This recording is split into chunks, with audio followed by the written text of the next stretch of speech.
Okey, kalau kita tengok hadis yang panjang, an Umar radhiyallahu an aidan qala bainama nahnu julusun inda Rasulillah sallallahu alaihi wasallam zat al-yawm idza tala'a alaina rajulun shadidun bayadun siyabin shidadun sawa'il sya'r la yura alaihi asar as-safar wa la ya'rifu minna ahad salam fasnada rukbatain ila rukbatih ووضع كفين على فخذه وقال يا محمد أخبرني عن الإسلام فقال رسول الله صلى الله عليه وسلم إسلام أن تشهد أن لا إله إلا الله وأشهد أن محمدا رسول الله وتقيم الصلاة وتؤتي الزكاة وتصوم رمضان وتحج البيت إن استطاع إليه سبيلا قال صدقت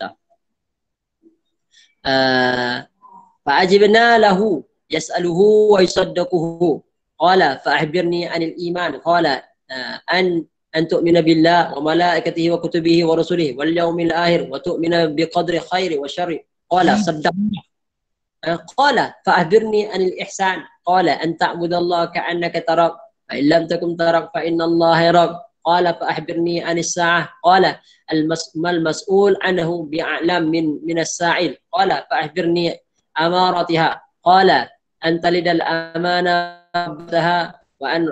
وأن ترى خفاة الوراة العالة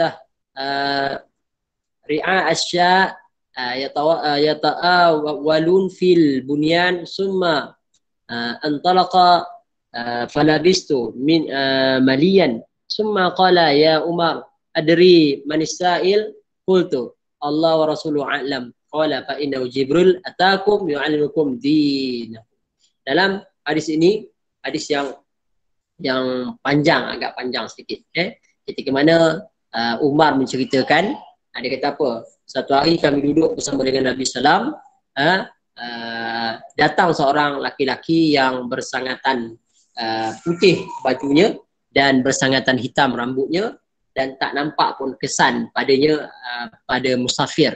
Dan kami pun tak kenal dia hatta jalasa ila Nabi, sehinggalah dia duduk dengan Nabi dan dia meletakkan lutut dengan lutut Nabi dan pehanya dan letak tangannya. Kemudian dia bertanya, ya Muhammad ahdirni anil Islam, wahai Muhammad ceritakan aku apa di Islam ni.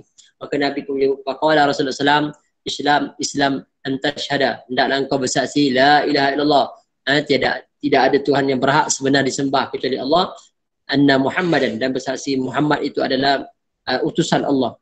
Wa tuqimus shalah, dan kamu mendirikan solat, wa tu'tiyaz zakah, mengeluarkan zakat, wa tasumu Ramadan, dan berpuasa di bulan Ramadan, wa tahajjul bait, dan juga melakukan bagi siapa yang mampu.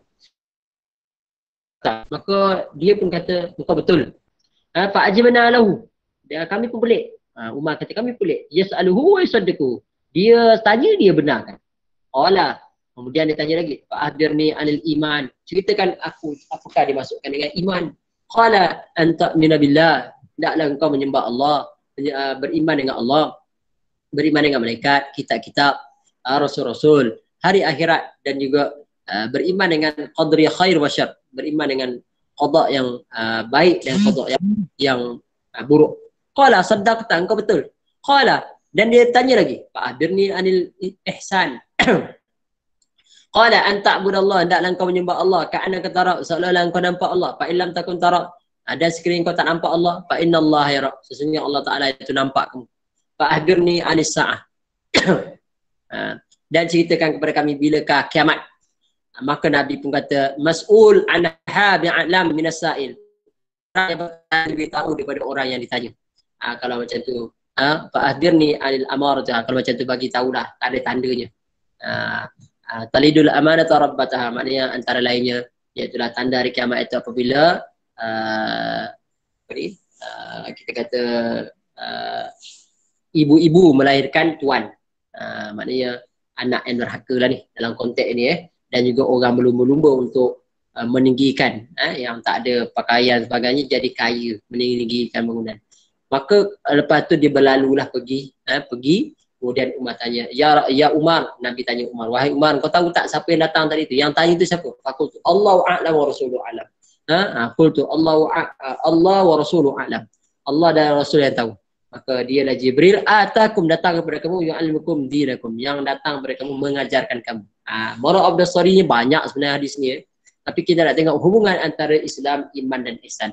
Semua kita nak kata kadang kita menuntut ilmu ada adab. Dalam cerita ni, dalam kisah ini bagaimana Jibril datang merapatkan lutut dengan lutut Nabi sebagainya, letak tangan kepada perut, di atas perut sebagainya, nak ceritakan bagaimana adab menuntut ilmu. Anak dapat keberkatan lah. Datang atakum yu'allimukum dinakum, mengajar kepada kamu tentang apa. Jadi dalam bab ilmu ni kita boleh bertanya. Nak dapat ilmu kita boleh bertanya. Walaupun kita dah tahu, sebab tu dalam bab bertanya ni ada orang yang bertanya, tanya bukan untuk nak bagi tahu dia tak tahu.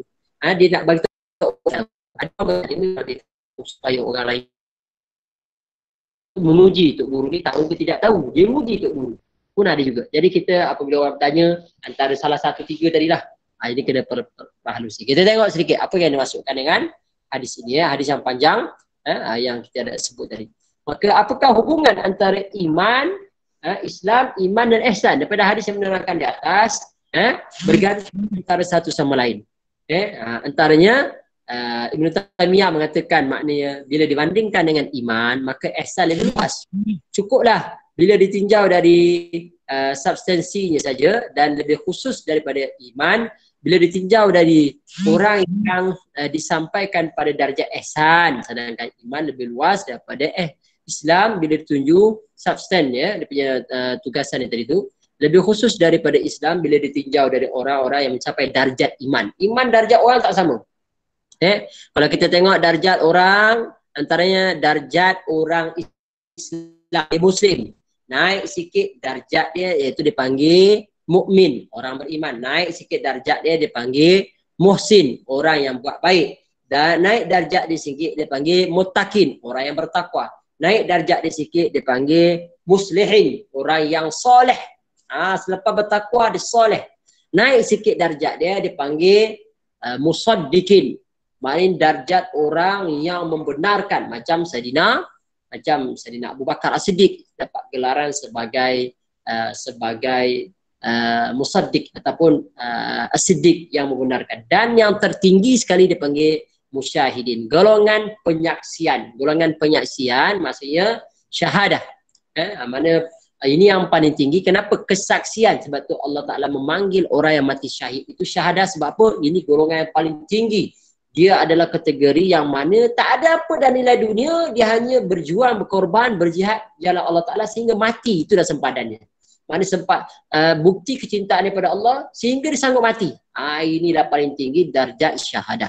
Jadi maka di sini kita kata darjat tadi lebih terkumpul dalam sistem tadi, maknanya seorang itu lebih hebat lagi keimanan dia.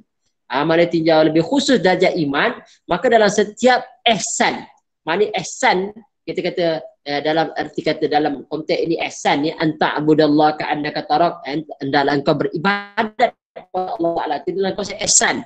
Dia nampak Allah Ta'ala.